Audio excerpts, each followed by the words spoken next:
commencer par une question en rapport avec cette image-là. Je ne sais pas si vous voyez bien, mais c'est une grotte. Bon, une grotte que j'ai trouvée comme ça, voilà, par hasard sur Internet. Et est-ce que vous avez déjà fait de la spéléologie ? Hein ? Levez la main, ceux qui ont déjà rampé dans une grotte. Ah, 2 personnes. Ah, vous allez venir témoigner comment... Non. Bon, je me doutais qu'il n'y aurait pas grand monde. Moi, je l'ai fait plusieurs fois. C'est pas trop que j'avais envie de le faire, mais il n'y avait personne pour le faire. C'était en colo, il fallait un animateur pour accompagner les enfants. Et puis, on ne pouvait pas les laisser tout seuls dans la grotte. Hein, voilà. Et puis, j'étais obligé de partir avec eux. Alors, au début, ça se passait super bien. J'ai dit, c'est facile, la spéléologie. C'était une grotte un peu grande comme la salle de culte. Là, puis on marchait. Je dis, mais pourquoi on a mis un casque ? Et puis, on arrive au bout de la grotte. Il y a un mur devant nous. Et là, il y a un trou, à peu près grand comme l'enceinte, là, voilà, ici. Et puis, il fallait continuer par ce chemin-là. Et après, c'était moins rigolo. Et ce qui était un peu stressant, c'est que le guide nous avait dit, j'ai reconnu la grotte ce matin, donc il ne connaissait pas trop les chemins. Puis au retour, il dit, je ne suis pas sûr. Est-ce que c'est bien par là qu'il faut repartir ? Mais je pense voilà, c'était un peu une blague, sa blague peut-être habituelle, et on a réussi à retrouver le chemin. Et aujourd'hui, visiter une grotte, vous l'avez peut-être fait d'une autre façon. Il y en a qui payent aussi pour aller voir des peintures un peu préhistoriques, aller admirer les stalagmites et les stalactites. Voilà. Donc c'est plutôt un loisir. Mais ça n'a pas toujours été le cas. Il n'y a pas si longtemps de ça, les grottes, c'était des lieux de refuge. Pendant les guerres, c'était aussi des lieux où on soignait les malades. Là, en Lozère, on passe nos vacances, il y a une grotte qu'on appelle la Bomdolente, et qu'on a visitée, elle est toute petite, et c'était un lieu de refuge où les malades, qui servaient d'hôpital pendant les temps de guerre. Un endroit où se cacher aussi face aux dangers. Et peut-être aujourd'hui un lieu même où les chrétiens se réunissent pour leur lieu de culte, quand ils n'ont pas le droit en fait de louer le Seigneur, de se réunir comme nous ce matin pour chanter, pour adorer, pour lire la parole de Dieu. Et ce matin, je vais vous parler d'une époque où le peuple d'Israël vivait caché. Le peuple d'Israël était dans le pays de Canaan, le pays de la promesse, mais le peuple d'Israël, le peuple de Dieu, vivait caché dans des grottes. Et ça, on peut le lire dans Juges 6, versets 1 et 2. Je vais vous raconter ce matin l'histoire de Gédéon. Et le texte nous dit ceci. Les Israélites firent ce qui déplaît à l'Éternel. Et l'Éternel les livra entre les mains de Madian pendant 7 ans. La domination des Madianites fut puissante contre Israël pour leur échapper. Les Israélites se retiraient dans les ravins des montagnes, dans les grottes et sur les rochers fortifiés. Donc Israël est dans son pays. Israël est dans le pays de la promesse, mais il y a un problème. Israël vit dans des grottes, vit dans des ravins, vit sur des rochers fortifiés, en fait, vivait caché. Et cette situation n'est pas normale. Et pourquoi est-ce que cette situation arrive ? Est-ce que c'est à cause d'un manque de puissance de Dieu ? Non, le verset nous dit « Les Israélites firent ce qui déplaît à l'Éternel ». C'est à cause, en fait, de l'infidélité du peuple de Dieu. Dieu est fidèle. Il va le rappeler à son peuple. Il va envoyer un prophète qui va leur dire tout ce que Dieu a fait. Je vous ai fait sortir d'Égypte, je vous ai délivré. Je vous ai délivré à chaque fois de vos ennemis. Et je vous avais dit de ne pas adorer les dieux amoréens, de ne pas adorer les Baals et les Astartés, de ne pas avoir d'idole parce que je suis le seul Dieu. Et le prophète termine sa phrase en disant « Et vous ne m'avez pas écouté ». Voilà pourquoi le peuple d'Israël était dans cette situation. Mais Dieu est bon, on l'a chanté ce matin. Dieu est fidèle. Et il permet cette situation pour que le peuple d'Israël revienne à lui, pour que son cœur crie à l'Éternel. Dans ce passage, il est dit aussi qu'à un moment, après ces 7 ans, quand Israël était au fond du trou, quand ils n'en pouvaient plus, ils ont crié à l'Éternel. Et l'Éternel a envoyé un libérateur. Et j'aimerais vous raconter son histoire ce matin. Et j'aimerais voir avec vous, à travers son histoire, comment vivre une vie chrétienne victorieuse. Vous êtes d'accord ? Vous voulez vivre une vie chrétienne victorieuse ? Amen. Alors on va commencer la lecture.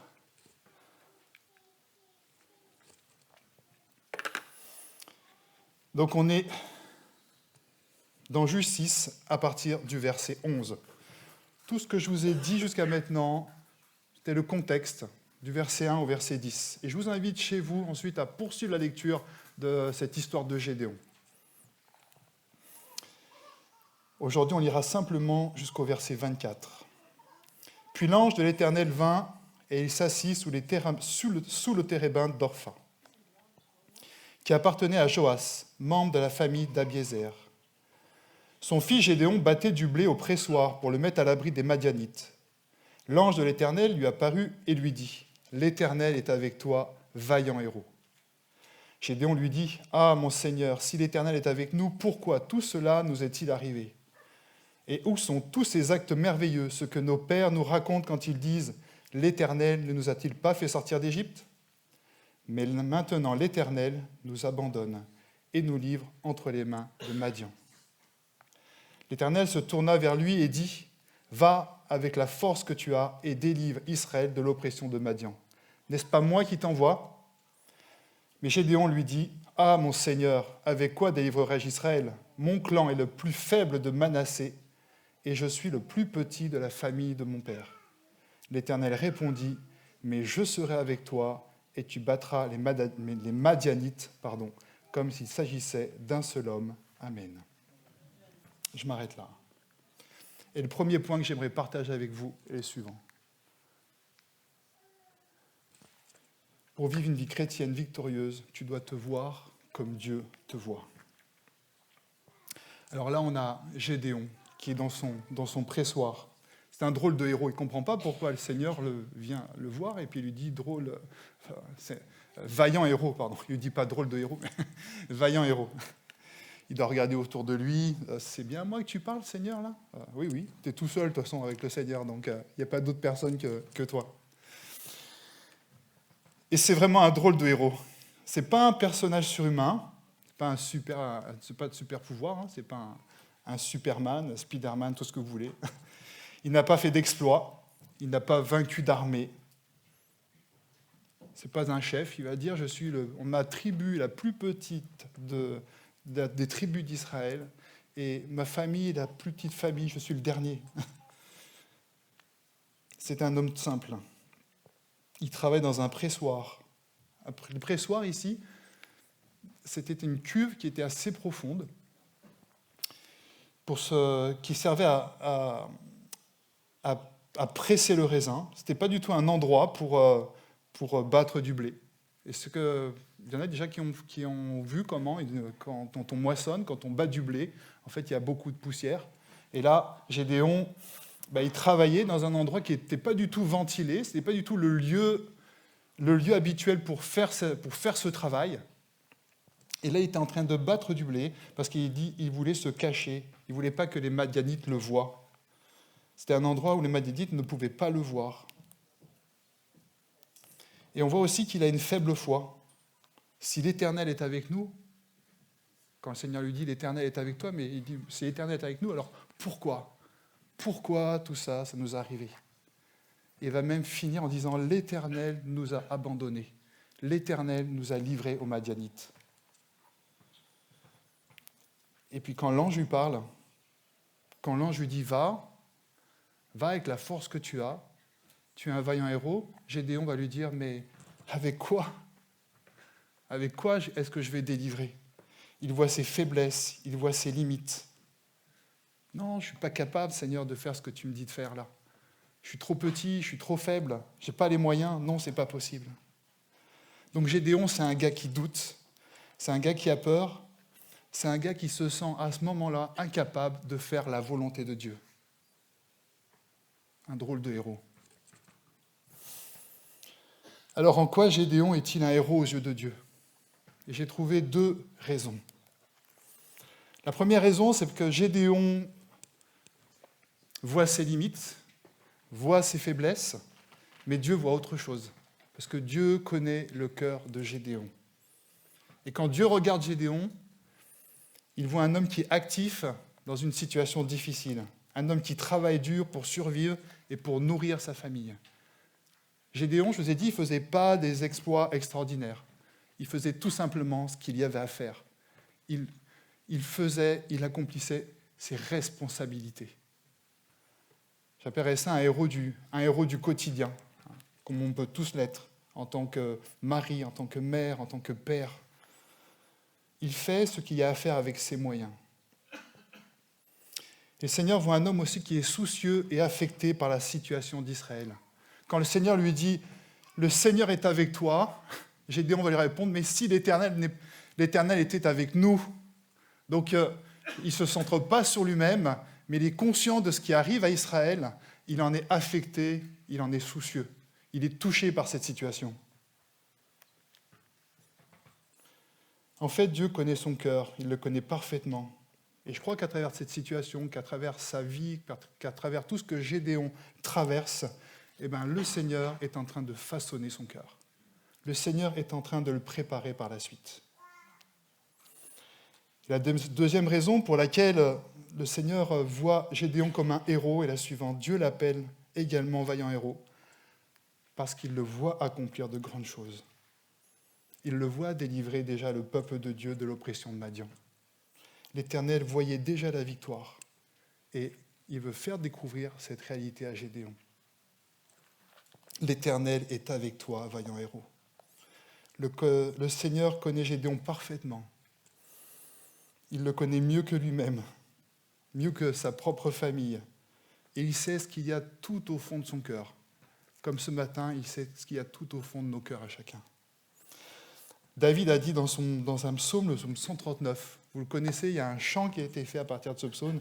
Il dit « Éternel, tu me sondes et tu me connais. Tu sais quand je me lève, tu sais quand je me couche. » Il dit un peu plus loin, je n'étais encore qu'une masse informe, mais tes yeux me voyaient. Et sur ton livre étaient inscrits tous les jours qui m'étaient destinés avant qu'un seul d'eux n'existe. Je voudrais te dire ce matin que l'Éternel te connaît. L'Éternel connaît ton cœur. Est-ce que tu t'es déjà posé cette question, comment Dieu me voit-il ? On peut avoir très peu d'estime de soi, on peut s'accorder peu de valeur, se rabaisser.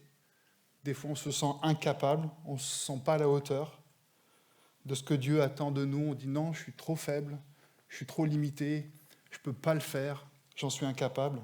Comme Gédéon. Quand le Seigneur s'adresse à Gédéon, lui, il voit immédiatement ce qui lui manque pour réussir. Avec quoi délivrerai-je ? Ma famille est la plus petite. Il est centré, il se regarde à travers le miroir de ses limites et de ses faiblesses. Mais l'Éternel, te regarde ce matin avec des yeux différents. Il connaît ton cœur. Il te connaît, je t'ai dit tout à l'heure, mieux que toi-même. Il connaît tes qualités, il connaît tes défauts. Il connaît aussi tes combats quotidiens. Il connaît tes combats contre le péché. Et rien ne surprend ton Dieu. Il ne s'est pas trompé quand il t'a appelé. Il voit en toi des qualités que ni toi, ni les autres ne peuvent voir. Est-ce que tu réalises ce matin qu'aux yeux de Dieu, tu as une grande valeur ? Est-ce que tu réalises ce matin que le Seigneur veut te dire « vaillant héros, vaillante héroïne » parce que c'est ce qu'il voit en toi. Si je me regarde qu'à travers mes erreurs, mes échecs, mes limites, je me regarde dans le mauvais miroir. Mais lorsque je me regarde dans le miroir de la parole de Dieu, ma vision va changer. Amen. Amen. Quand je réalise comment Dieu me regarde, qui je suis en Christ, alors les choses vont changer pour moi. Je vais être dans la joie quand je comprends comment Dieu me regarde. Quand Dieu me regarde chaque jour, même quand je tombe, où je peux dire, mais Seigneur, ça y est, j'ai péché, tu vois, je suis nul, j'y arriverai jamais, mais le Seigneur, il ne me regarde pas comme ça. Quand je comprends le regard de Dieu sur ma vie, tout change. J'ai plus de joie, j'ai plus de paix, j'ai plus d'assurance, de confiance, de désir de le servir, de reconnaissance et d'espérance. Je ne veux pas dire le Seigneur m'a abandonné, mais le Seigneur est avec moi, parce que je sais comment il me regarde. Et parce que je comprends aussi que Dieu me regarde tous les jours de la même façon et que son regard ne changera jamais, parce que tu es son enfant. Ce qui est vrai à notre sujet, c'est ce que Dieu dit dans sa parole. Lorsque je me confie en Christ comme sauveur, Dieu me voit en Christ. Et je sais que je ne peux pas perdre et que je suis victorieux.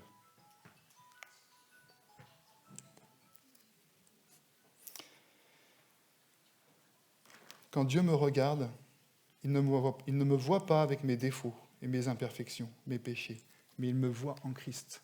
Ça, c'est important de le saisir. Il me voit à travers le sacrifice de Christ, à travers ce que Jésus a fait pour moi.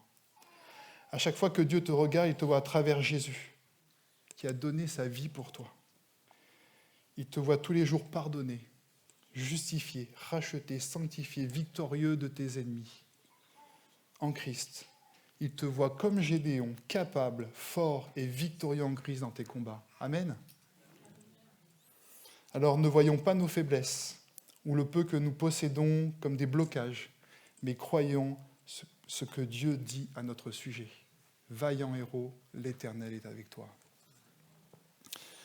C'est Neil Anderson qui a écrit un livre que je vous conseille de lire, Une nouvelle identité pour une nouvelle vie, et qui dit « L'essentiel d'une vie chrétienne victorieuse consiste à croire ce qui est déjà vrai à notre sujet. » À croire ce qui est déjà vrai à notre sujet. À croire ce que Jésus a fait pour nous. À croire comment Dieu parle de nous, comment Dieu nous regarde, ce que Dieu dit sur nous. Dieu ne ment pas, il dit la vérité. C'est Satan qui ment et qui essaie de te convaincre que tu es une personne indigne, que tu es une personne incapable, que tu es une personne qui est malade du péché et qui ne pourra jamais t'en sortir, qui n'arrivera jamais à rien aux yeux de Dieu. Ça, c'est la tactique de ton ennemi pour te décourager, pour te faire croire que Dieu t'a abandonné, pour te laisser au fond de ce trou-là où était Gédéon, pour te laisser au fond de cette caverne, au fond de ces ravins. Mais le Seigneur te dit ce matin, va avec la force que tu as. Vaillant héros, vaillante héroïne, je suis avec toi. Il veut que tu vives dans la crainte. Il vient pour voler, il vient pour dévaster, mais le Seigneur te dit, vaillant héros, va avec la force que tu as. Tu battras ton ennemi comme un seul homme. C'est pas dur pour Dieu. Quand Dieu est avec nous, tout est possible. Dans l'histoire, la Madian, qui était liée à Amalek, c'était 120 000 hommes. 120 000 hommes là, qui faisaient face à Israël. Et le Seigneur dit ici à Gédéon, tu battras Madian comme un seul homme. La parole de Dieu, elle te dit ce matin que tu es aimé d'une façon inconditionnelle, qu'il ne t'abandonnera jamais, que Dieu a des plans merveilleux pour toi. Dieu voit ce que tu ne vois pas encore. Quand Dieu t'a choisi, il n'a jamais ressenti le moindre doute, parce qu'il voit le résultat final et il voit la victoire dans tes combats quotidiens. Amen. Et si tu attends que les choses s'améliorent, tu ne vaincras pas. Commence là où tu en es, avec ce que tu as. Le Seigneur lui dit, va avec la force que tu as. Gédéon va lui dire, mais avec quoi ? C'est-à-dire, il veut des moyens, il veut des solutions, là. Il veut des détails. Mais le Seigneur ne lui donne pas de détails, il dit, va avec la force que tu as. Et je crois qu'on doit faire la même chose. Le Seigneur dit, fais un pas de foi. Et nous, dans la vie, face à nos combats aussi, on doit faire un pas de foi. On doit croire que Dieu est avec nous, que Dieu ne nous abandonne pas et qu'il nous donne la victoire. Et j'y vais. J'y vais avec la force que j'ai. Il y a un pas de foi à faire. Malgré nos imperfections, nos faiblesses, nous devons y aller. Avancer pas à pas, mais on avance en tout cas. Je vous rappelle que le thème de ce début d'année, c'est avance. Avance avec foi. Avance en sachant tous les jours comment Dieu te regarde, comment Dieu te voit, et vas-y. Avance avec la force qu'il te donne. Et comme Gédéon, tu vas devoir les susciter. Pourquoi ? Pourquoi ? Pourquoi si ? Pourquoi ça ? Pourquoi ça m'arrive ? Pourquoi j'ai tant de problèmes ? Et puis le Seigneur, il ne va pas donner une réponse à Gédéon. Gédéon dit pourquoi ? Et le Seigneur, il lui répond quoi ? Va. Pourquoi ? Va. Gédéon doit abandonner ses pourquoi. Gédéon était un homme qui avait des doutes, des questionnements, et quand l'ange de l'Éternel s'adresse à lui, il ne lui donne pas de réponse. Pourquoi? Il lui dit « va ». Et je crois qu'on doit faire la même chose que Gédéon. Tu demandes pourquoi, et le Seigneur te dit « va ». Vous connaissez Billy Graham? Billy Graham, c'est un grand prédicateur. Et cette semaine, je cherchais, mais je sais qu'il y a un passage où Billy Graham parle de ses doutes. Même lui a douté. Et j'en discute avec ma femme comme ça, et qui me dit ça tombe bien, parce que je viens juste de regarder, il y a un documentaire sur Billy Graham, et voilà, je viens de le regarder, donc je peux te dire exactement où c'est. Je dis merci Seigneur. Et il raconte ça dans cette histoire, c'est au début de son ministère. Billy Graham, il s'était engagé avec Dieu, il croyait dans la parole de Dieu, mais il était entouré de personnes qui doutaient de la parole de Dieu, qui disaient tout simplement tu ne peux pas croire tout ce qui est écrit dans la parole de Dieu. Et même Billy Graham, ça a tourné dans sa tête. Il y a eu des combats. Il s'est dit, est-ce que ces personnes ont raison? Est-ce que la parole de Dieu que je prêche, il y a des choses qui ne sont pas vraies, sur lesquelles je ne peux pas m'appuyer? Et ça lui posait problème, il y avait un combat en lui, parce qu'il y a des choses qu'il ne comprenait pas. C'était au début de son ministère. Et un soir, il est sorti. Il est sorti la nuit, il a été dans une forêt, il a posé sa Bible sur une souche, et là, il a adressé cette prière au Seigneur. Il a dit, Seigneur, je ne comprends pas tout ce qu'il y a dans ta parole, mais je te fais confiance. Et à partir de là, le ministère de Billy Graham a été béni. Ce n'est pas la peine de vous décrire la suite, parce que je crois que vous connaissez la vie de Billy Graham ensuite. Tout ce qui s'est passé, les millions de personnes qui ont été touchées. Mais à un moment, il y a eu un combat, à un moment, il y a eu des pourquoi, à un moment, il y a eu des doutes. Il n'avait pas toutes les réponses. Il a dit, Seigneur, je te fais confiance. Il y a des pourquoi qui seront là toute notre vie. On n'aura jamais les réponses à toutes nos questions. Je ne comprends pas pourquoi je suis passé par telle épreuve, pourquoi cela m'arrive. Mais je réponds à ton « va, Seigneur ». C'est-à-dire, je te fais confiance et je continue à avancer. Et ce qui est important aussi ici pour Gédéon, c'est que c'est cette parole. L'Éternel est avec toi. Mais je serai avec toi. Il va lui dire 2 fois. C'est ça, en fait, qui fait de Gédéon un héros. C'est ça qui fait de Gédéon un héros et qui fait de toi un héros ce matin, qui fait de toi une héroïne.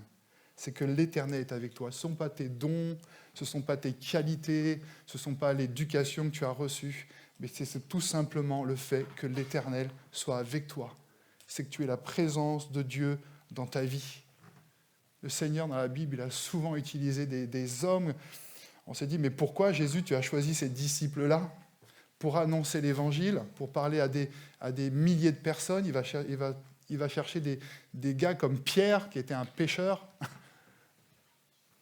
Il ne va pas forcément chercher les gens qui sont les plus qualifiés, parce que nous, on regarde à l'apparence, mais le Seigneur, il regarde au cœur. Quand le Seigneur il va choisir un roi pour Israël, on va lui emmener tous les frères de David, mais le Seigneur va dire non, non, non, pas lui. Et son père n'avait même pas pensé à David. Samuel veut dire, mais il ne reste personne, parce que le Seigneur il a refusé tous ces hommes-là que tu m'as présentés. Il dit, ah oui, si, j'ai David qui est là-bas, il est en train de surveiller les brebis, c'est un berger, je l'avais oublié. Mais le Seigneur, il regarde au cœur. Il regarde au cœur. Il va choisir David. Nous venons voir dans cette première partie que Gédéon se sentait limité, se sentait incapable, qu'il avait des doutes. Mais ce qui compte aujourd'hui, ce n'est pas comment tu te vois, mais ce que Dieu voit en toi. Ce que la parole de Dieu dit sur toi aujourd'hui. C'est sa présence aussi, c'est la présence de Dieu à nos côtés. Amen. Amen. On continue la lecture.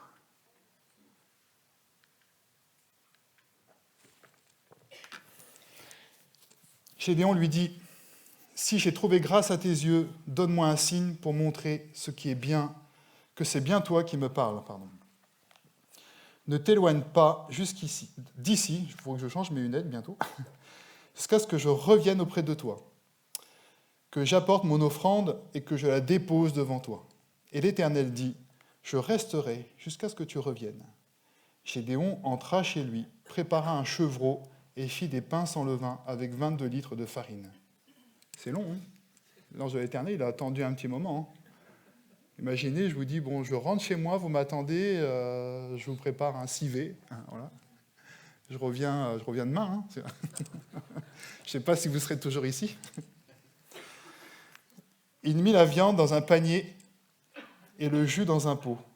Les lui apporta sous le térébinthe et les présenta. L'ange de Dieu lui dit, prends la viande et les pains sans levain, pose-les sur ce rocher et verse le jus dessus.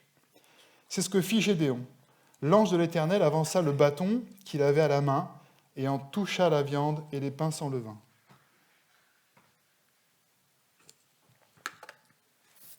Alors un feu s'éleva du rocher, un feu qui brûla la viande et les pains sans levain. Puis l'ange de l'Éternel disparut de la vue de Gédéon. Comprenant que c'était l'ange de l'Éternel, Gédéon s'exclama « Malheur à moi, Seigneur éternel, car j'ai vu l'ange de l'Éternel face à face. » Et l'Éternel lui dit « Reste en paix, n'aie pas peur, tu ne mourras pas. » Gédéon construisit là un autel à l'Éternel, et il l'appela l'Éternel paix. Il existe aujourd'hui encore à Ophra, qui appartenait à la famille d'Abiézer. Amen.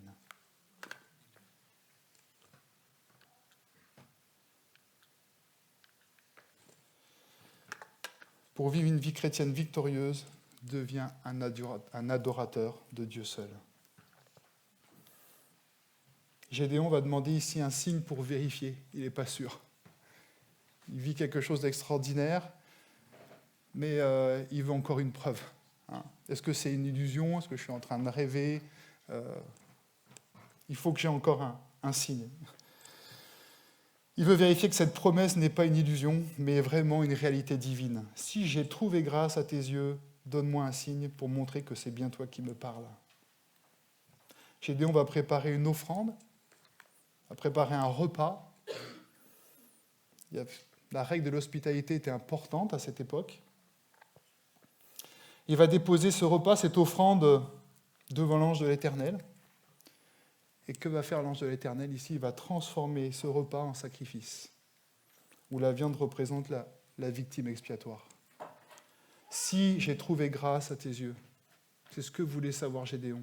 Si j'ai réellement ta faveur, Seigneur. C'est la question que pose Gédéon ici.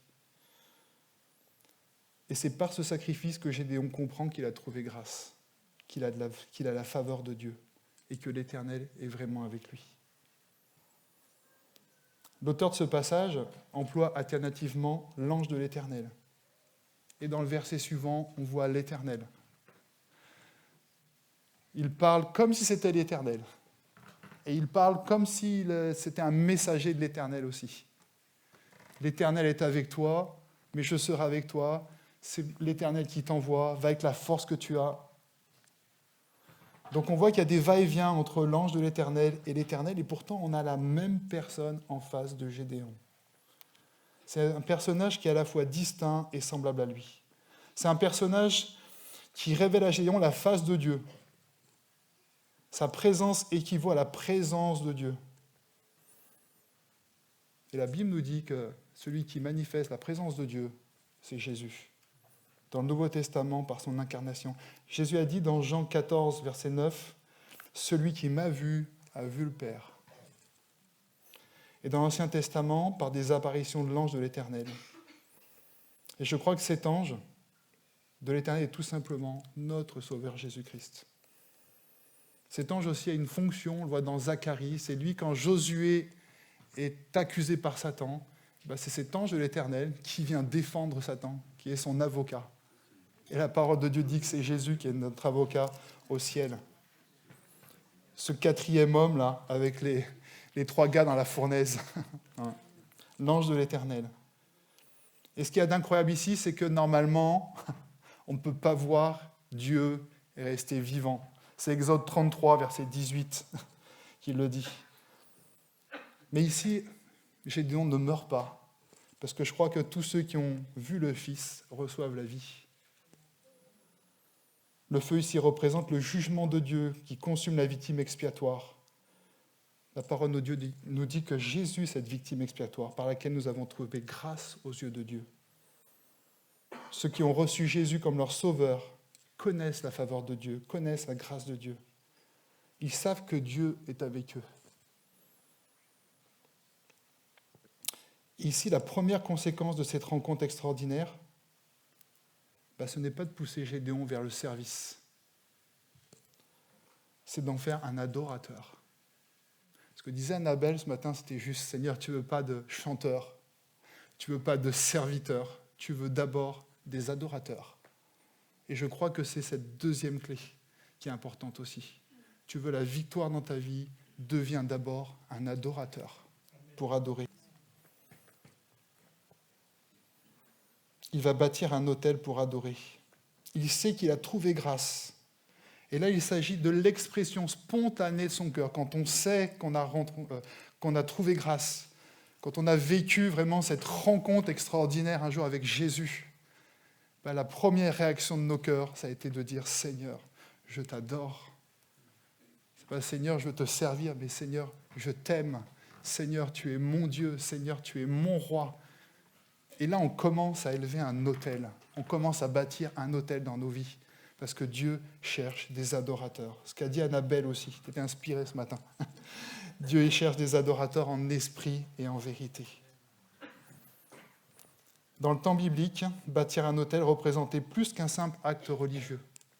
Tous les héros de la foi ont bâti des autels. Quand Dieu leur parlait, quand ils rencontraient Dieu, ils bâtissaient un autel. Un autel est un lieu de rencontre, de consécration, d'adoration. L'autel marque souvent une profonde connexion avec Dieu, où l'homme exprime sa gratitude, sa foi. Et là, Gédéon va exprimer son engagement aussi avec Dieu. Je me consacre à toi, Seigneur. Je vous rappelle que Gédéon faisait partie du peuple d'Israël et que ce peuple était un peuple idolâtre. On va le voir par la suite. Même dans sa famille, il y avait des idoles. Gédéon se consacre à Dieu. Il renouvelle son engagement. Et j'aimerais te dire ce matin que la victoire passe aussi par la communion avec Dieu. Et qu'est-ce que cela signifie pour nous aujourd'hui, bâtir un autel ? On ne vit plus à l'époque où nous érigeons des autels physiques en pierre pour rencontrer Dieu. Et pourtant, ce principe spirituel qui est derrière est toujours important. Bâtir un autel dans nos vies, c'est établir un lieu de rencontre régulier avec Dieu. C'est consacrer du temps dans notre quotidien pour nous souvenir de ses promesses, pour le louer, pour sa fidélité et pour renouveler notre engagement avec Dieu. Aujourd'hui, entre nos responsabilités professionnelles, nos responsabilités familiales, sociales et même nos responsabilités spirituelles, même mon service dans l'Église, peut avoir des conséquences, m'empêcher de... Pas m'empêcher, mais si je fais passer ça avant, c'est pas la bonne priorité. C'est pas la bonne façon de faire. Il est possible de négliger le temps consacré à Dieu. Et la question que j'aimerais te poser ce matin, quelle est ma relation avec Dieu ? As-tu un autel à Dieu ? Est-ce que tu l'entretiens ? Parce que celui ou celle qui bâtit un autel priorise sa relation avec Dieu. Il sait que la direction divine, que sans la direction divine, il ne peut avancer, il ne peut être victorieux. Alors je te dis ce matin, réserve des moments chaque jour pour te retrouver seul avec Dieu, prier et méditer sa parole. C'est ça, bâtir un autel à Dieu. Dieu choisit des hommes qui se sous-estiment, avec des forces et des faiblesses, des qualités et des défauts. J'avance un peu, je ne vous ai pas mis le verset ici, mais après avoir reconnu, avoir accepté le regard de Dieu sur sa vie, après être devenu un adorateur, s'être consacré à Dieu, Gédéon va servir Dieu. Il va d'abord lui demander de faire le ménage chez lui. Je vous invite à lire la suite. Je ne l'ai pas affiché parce que là, je vais terminer, je suis dans ma conclusion. Je vais aller assez rapidement dessus, mais il va lui dire, il va falloir que tu ailles enlever les Baals et les Astartés qui sont dans la maison de ton père. Il y avait du ménage à faire. Et ce qui est incroyable dans cette histoire, c'est qu'on voit à quel point le peuple de Dieu était tombé vraiment dans l'idolâtrie. Parce que quand Gédéon fait ça, il fait ça de nuit, parce qu'il a peur, mais il le fait quand même. On peut avoir peur, mais on trouve toujours le moyen de faire parce que Dieu a demandé de le faire. C'est ça le courage aussi. Le courage, ce n'est pas de ne jamais avoir peur, mais c'est faire ce que Dieu nous demande malgré la peur et avoir confiance en Dieu. Et le matin, une fois qu'il a fait ce travail, il s'est entouré de 10 serviteurs, donc aussi, peut-être pour se protéger, pour s'assurer. Mais les gens qui ont vu ça, ils ont dit, mais qui a fait ça? On va le tuer. Là, ils voulaient lapider un homme qui avait brisé des idoles et qui avait par la suite élevé aussi un deuxième autel à l'Éternel. C'est le monde à l'envers. Parce que le Seigneur, il avait dit le contraire, lui. Celui qui bâtira une idole, qui devra passer par la mort. Et là, le peuple de Dieu était tellement plongé dans l'idolâtrie que, voilà, on avait renversé l'autel de Baal, enlevé le poteau sacré d'Astarté, et là, il fallait tuer cet homme. Donc Gédéon a pris des risques. Et ce qu'a fait Gédéon ensuite est incroyable. Verset 34. On a un Gédéon qui est dans un trou. On a un Gédéon qui se cache. On a un Gédéon qui rencontre le Seigneur. On a un Gédéon qui devient un adorateur du Seigneur. Et ensuite, au verset 34, il dit « L'Esprit de l'Éternel revêtit Gédéon. » Amen. Waouh. L'Esprit de l'Éternel revêtit Gédéon. Le Seigneur est avec toi. Je serai avec toi, vaillant héros. Et c'est le même esprit. C'est le même esprit qui nous transforme, comme il a transformé Gédéon. C'est le même esprit qui est en nous aujourd'hui et qui nous conduit vers la victoire. Un héros selon Dieu est une personne qui avance en obéissant à l'appel de Dieu. Quelqu'un qui marche par la foi. Un homme ou une femme qui, malgré ses doutes, malgré ses incompétences, malgré ses peurs, malgré ses questionnements, avance en obéissant à l'appel de Dieu. Seigneur te dit ce matin, avance. C'est quelqu'un qui regarde à chaque fois, qui se regarde comme Dieu le voit, qui croit en ce que dit la parole de Dieu. Tu es racheté, tu es pardonné, tu es justifié, tu es une nouvelle créature, tu es un enfant de Dieu. Et même quand tu tombes, même si tu as une semaine pourrie, le Seigneur te regarde comme ça. Le Seigneur, dans l'ange de l'Éternel, ici, ne fait aucune reproche à Gédéon. Il est patient avec lui. Il y a ces questionnements, il y a toujours Gédéon ici qui le Seigneur lui dit ça, le Seigneur, mais non, mais... Il discute un peu avec le Seigneur, mais le Seigneur ne lui fait aucun reproche. Il l'accueille. Et quand tu t'approches de Dieu, le Seigneur ne te fait aucun reproche. Et puis c'est quelqu'un qui est devenu un adorateur du Dieu seul. Et ce matin,